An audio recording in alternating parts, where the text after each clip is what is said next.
Welcome to the podcast summary of Norwich School. Today's story is really about how one school can hold almost 1,000 years of history and still be arguing with the present tense.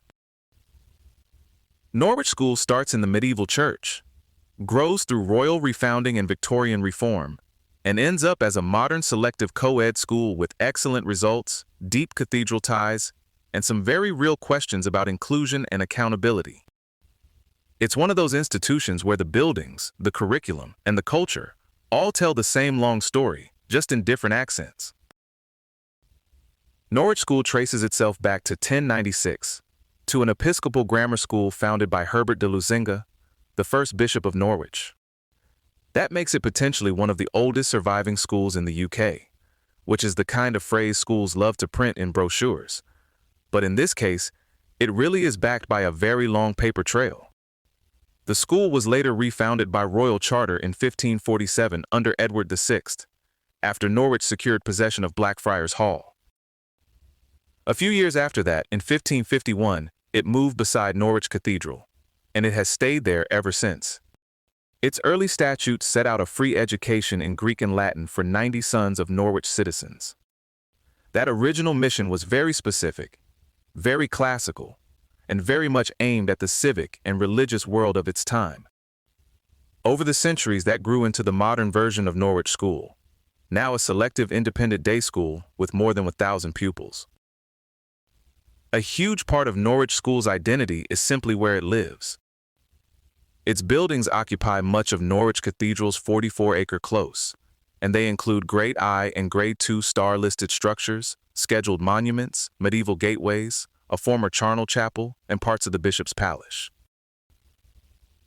So this is not a school that happens to have an old building. It's a school operating inside a dense patchwork of medieval history. The chapel is a good example.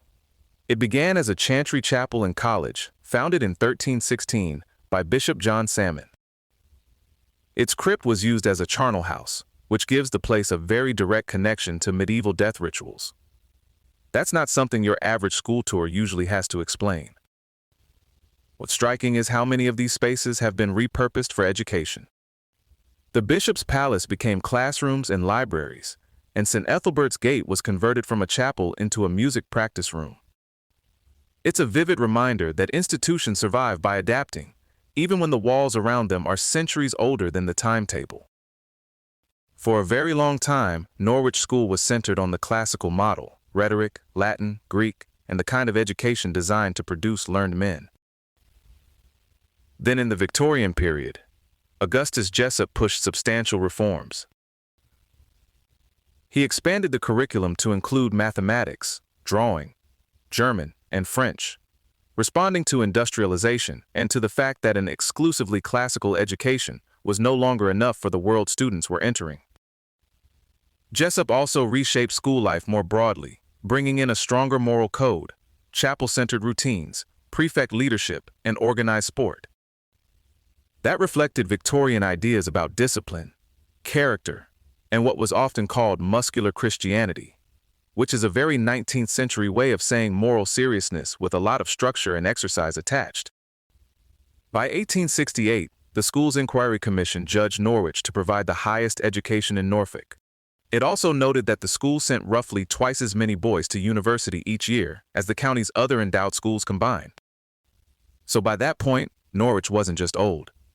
It was highly effective by the standards that mattered in its era. The alumni list is unusually rich, and not in just one field. The school has a particularly strong link to the Norwich School of Painters, which was England's first provincial art movement. Its founder, John Crome, taught drawing there, and artists including John Sell Cotman, James Stark, George Vincent, and Frederick Sandys all attended. That's a serious artistic lineage, and it gives the school a cultural footprint beyond the usual roll call of exam success and famous old boys. But there are plenty of famous names too. Jurist Sir Edward Coke, Admiral Horatio Nelson, Raja James Brooke, and Joe Farman, who discovered the ozone hole. At least 18 former pupils became Fellows of the Royal Society, which is a pretty solid measure of scientific distinction. And then there's one of the most extraordinary family footnotes in British honors history. Siblings, Derek and Hugh Seagram, were awarded the Victoria Cross and the George Cross respectively.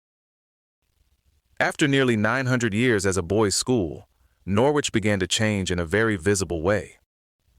Girls were admitted to the sixth form in 1994. Younger girls began joining in 2008, and by 2010, the school was fully co-educational. That shift matters not just socially, but symbolically. A school this old changing that late tells you a lot about both continuity and resistance to change.